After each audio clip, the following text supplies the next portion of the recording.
High বন্ধুরা, কেমন আছেন? আবার একটা নতুন ভিডিওতে আপনাদের সামনে চলে আসলাম। আশা করি খুব ভালো আছেন। আমি কিন্তু একটুও ভালো নেই। কেন ভালো নেই ভিডিওর লাস্টে আমি গিয়ে বলছি কেন ভালো নেই। সারা রাত তো একটু ঘুম নেই চোখে, 12টা 1টা পর্যন্ত জেগে আছি। কারণ আমার মেসোর প্রচুরই শরীরটা খারাপ, নার্সিংহোমে ভর্তি করতে হয়েছে। ঠাকুরের কাছে জানান যেন তাড়াতাড়ি সুস্থ হয়ে বাড়িতে চলে আসে।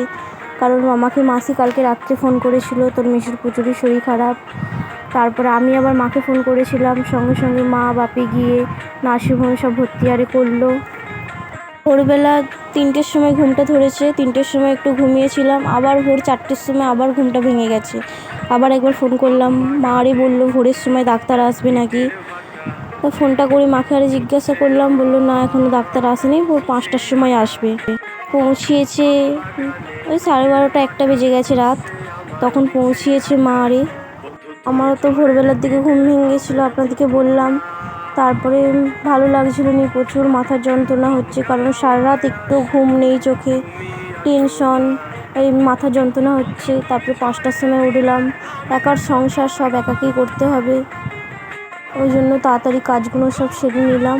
আর ঠাকুরের কাছে প্রার্থনা করে যেন আমার মেসো তাড়াতাড়ি সুস্থ হয়ে যেন বাড়িতে চলে আসে।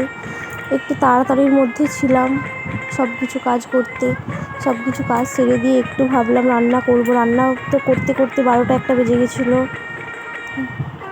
টেনশনে আছি, সেখানে বারবার ফোন করছি কখন ডাক্তার আসলো, কি বললো ডাক্তার।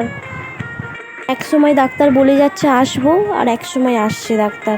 এই জন্য একটু টেনশনে আছি কি হলো, কিন্তু মেসোরও শরীরটা খারাপ। ভালো থাকবেন, আজকের মতন এইটুকুই। আর ঠাকুরের কাছে প্রার্থনা করুন যেন আমার মেসো তাড়াতাড়ি সুস্থ হয়ে যেন বাড়িতে চলে আসে।